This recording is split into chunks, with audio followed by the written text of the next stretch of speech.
We love music. You are locked into Six Towns Radio. The Sensational Sixties Experience is coming to Stoke very, very soon. And the compere for the show is on the line right now. Hello, Alan Mosca. Hello, Terry. How are you, mate? I'm good. We're here in Stoke-on-Trent. It's a place you know quite well, because you lived in Staffordshire for a while, didn't you? I did live in Staffordshire for a while. My daughter lives in Stafford. And I lived in around that area, and also the Rugeley area. Oh, yeah. We're just down the road, aren't we? So, yes, I do. Yeah, we used to have a lad in the band called The Bear, and he was from Stoke-on-Trent. He used to play with Dave Berry. Oh, yeah. Many years ago, and also our roadies came from Stoke-on-Trent as well. So, yeah, very familiar, mate. Yeah. And, of course, you've got an absolutely beautiful hall there, haven't you? Yeah. Which is absolutely fantastic. It's lovely, isn't it? Yeah, it's absolutely brilliant, and it has some great acts up, and you're going to be one of them. It's a great lineup, isn't it, for the Sensational Sixties Experience? It's absolutely tremendous. I mean, Marmalade, Herman's Hermits, Chris Farlow, and of course Steve Ellis's Love Affair. So it's an absolutely tremendous lineup. We've slightly changed it this year because we normally go kind of with four bands as such. But we've introduced kind of Chris Farlow in. I mean, and as you will know, Terry, I mean, probably Chris Farlow is probably the most underrated artist that Britain's ever produced. I mean, like when people aren't really aware that, you know, that years ago, I mean, when he was producing his records, a lot of them were kind of produced by Mick Jagger. That's who would sit on the sound desk and mix the sound. I mean, absolutely phenomenal. And of course, really, I mean, it's slightly different because I think you can describe Chris more of an R&B kind of artist, really. So it brings a slightly different element to the tour because obviously we got the out-and-out pop, the 60s pop with your fabulous like Marmalade, Herman's Hermits, and then you've got your big kind of more orchestral sound, the bigger sound again, with Steve Ellis's Love Affair, and then you've got the R&B aspect with Chris Farlow. So it's a tremendous kind of lineup. I'm looking forward to it, I really am. You were part of Freddie and the Dreamers from the 70s, but you worked with them before that, hadn't you? I worked with the lads before? Yeah. Oh, goodness me. I mean, I've known the lads for many, many years, especially Herman's Hermits. Yeah. We kind of toured Australia with the boys. Well, not toured with them, but we were out in Australia with the boys, and we had some tremendous stories. I mean, you know, we were a lot younger in those days, Terry. As you can imagine, the things that went on were nothing out of order, but I mean, we had some tremendous times with Herman's Hermits. And, of course, with the Marmalade, we toured Germany and Belgium with the Marmalade, and absolutely fantastic. I mean, the memories are tremendous, which of course makes the show, because we all get on tremendously well anyway. My job is so easy. The only thing is, I mean, when Alan and Billy, the promoters of the tour, I mean, they asked me, they said, well, we'd like you to bring the boys on. Now, Terry, I thought he meant like verbally. But of course, you have to kind of push them on now, because backstage, it's all kind of many, many years ago, as you would know, Terry, many, many years ago, you went backstage and there was a bit of silliness going on and the Jack Daniels were flowing. Yeah. Well, backstage now, it's all tablets, liniment oil. We have to rub them in. So when he said, I want you to bring them on, I mean, it's physical. I have to get them in the wings, and once they're on there, they're like they're 18 years old again. They're running about and they're gamboling, especially the Marmalade. I mean, there's gamboling and all manner of stuff going on, you know. And then they come backstage, they can hardly walk, bless them. And then we have to start again the next night. But, you know, they're a genuine article and they're all there. And I think it's a fabulous thing. I mean, 50 years on that you can go along and still see these guys performing the songs that we all grew up with and we all know so well. Yeah, in your career, we've just mentioned you in Freddie and the Dreamers was brilliant as well. Freddie was quite a character, wasn't he? He was. He was a very serious man, you know, for all his kind of, the way he sort of came over on TV and, of course, the way he came over on stage, which was just, you know, the jester. They used to call him the Crown Prince of Pop. That's how he was billed many times, you know. But he had a very serious side to him, which was almost like a football manager. I mean, his love, although he loved the pop music business, etc., etc., he always, I mean, his ambition was to be, when he was a young lad, a professional footballer. He was absolutely Manchester United mad. He named his son after Sir Matt Busby. And he had cartilage problems, which kind of stopped him doing it. But for many years, he played for the Showbiz 11, and he was absolutely football mad. And to be honest with you, his approach to how you went on stage and how you were in the dressing room was very much that of a football manager. Although, like, you got out on stage, and in those days, you know, we used to do a lot of sketches and a lot of comedy, because as you will know, in the 70s, there was a lot of cabaret venues, and predominantly you do like six nights in the Talk of the North, South, East, West. And I mean, it was Jolly's, I think, in Stoke-on-Trent, wasn't it? Yeah. They had a massive venue called Jolly's, and it was all these kind of chicken in a basket things. So it wasn't all about music. And of course, in those days, everybody was working the cabaret circuit. You know, people like the Grumbleweeds, ourselves, the Mad Hatters, the Rocking Berries, and a lot of people, even the Fortunes were doing comedy in those days, which a lot of people didn't know.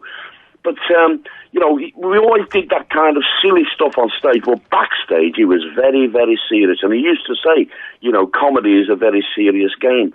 So everything got to be precise. We would work routines out for hours upon hours upon hours, dance routines for hours, and then he wouldn't use them, he'd throw them out. So although he came over of this, you know, not an idiot, but this fool on stage, he certainly wasn't, you know what I mean? And that's why I think he kind of lasted so long. And of course, you know, he eventually lived in the area. I mean, he eventually he lived in Congleton, and then he moved to Newcastle-under-Lyme, where he finally kind of had his house. He had a bungalow up there called Dreamer's End. That's where right. Yeah.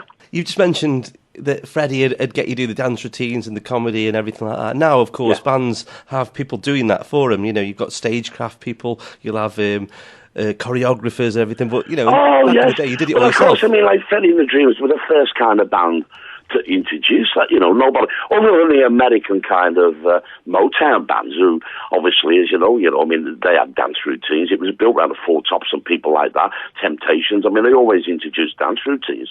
But Freddie was kind of one of the first British acts, well, other than the Shadows, of course, who, I mean, they obviously had their dance routines. But, I mean, Freddie had the zany called, dance routines. And he had a tremendous hit on his own in America with a number that was called Do the Freddie, which was purely and simply his silly dance routines. And somebody once asked him, what's that dance called? And off the top of his head, you know, said, it's called Do the Freddie. And he re-recorded this song called Do the Freddie, and it was never a hit in England. I don't even know whether it was released in England, but it was a massive hit in America, absolutely massive. And you know, that's where really everybody knew. And of course, over the years, you had to incorporate those, whether you wanted to or not. You know, because Freddie was always known for his leaps in the air. And I've actually got a photograph, Terry, and it's an amazing photograph, and somebody pointed it out to me not too long ago. I'm 6 foot tall, and I'm standing on stage with the guitar, and we're doing a number, and Freddie has jumped in the air, and I've got a photograph, and Freddie's feet are above my head.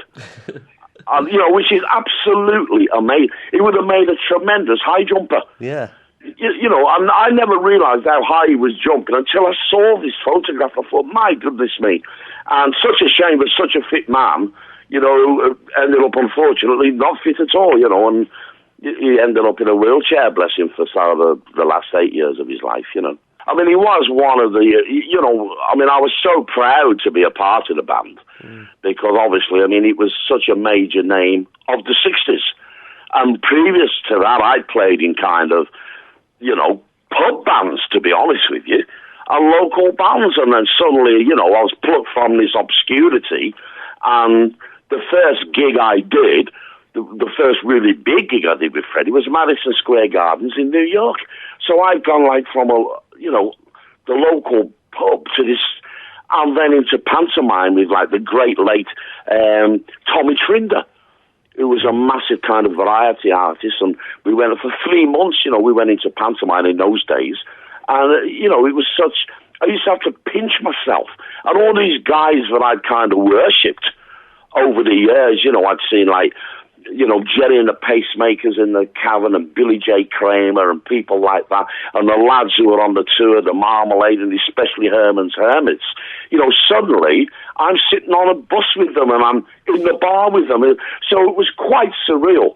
The career I've had, it was quite surreal, you know, and I still pinch myself now when I'm having a cup of tea with Jerry Marsden or I've had a cup of tea with Sandy. Do you know what I mean? Oh, yeah. Well, it's very, very... I mean, you're used to interviewing kind of people, and no doubt you've sat down with them, but, you know, when you come from a certain background and your love has always been 60s music, and you find yourself, you know, sat there with these heroes almost, you know, I know they're only normal people like all of us, but they're your heroes, and they're talking to you, and you're having a pint with them. It is surreal. So I never, ever lose sight of how lucky I've been, and I still get excited every night just to be in their presence and to be hosting it. Yeah. You know, it's a privilege for me to be hosting the show. Yeah, I know what you mean. Like, I've sat down with some of my heroes, and, you know, usually they're very down-to-earth people, and they relay some good stories. But the 60s was a defining decade, and it's still highly influential today. So, very much so. I mean, when you look at people like the modern bands, the young boys, you know, like bands like the Stereophonics, and, you know, the Killers and people like that, the 60s influence is still very, very much there. Music-wise, and now, of course, fashion-wise, because all the gear that these bands are wearing, you know, we wore back in the 60s anyway. I mean, the narrow trousers and the winkle pickers, you know, it was nothing new. No. That was, you know, that's what we were wearing, and now, like, you go into the shops, and basically, all the fashion wear that you buy now is what was hanging up in the shops 40 and 50 years ago. And, like, music-wise, you know, we have got back now, basically, to that sort of 3 guitars and a drum kit. I know we had, like, in the 90s and the 80s, you know, the more keyboard sort of kind of music and disco music and that sort of thing. It was more electric. But now, of course, people are going back to the basic sort of sound, and a lot of the bands have probably been influenced by the Kinks.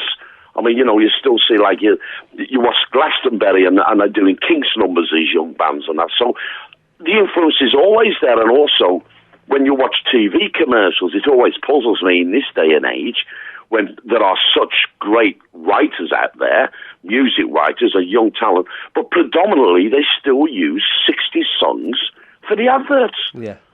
You know, when you watch an advert, 9 times out of 10, it's a 60s song because it sticks in people's mind.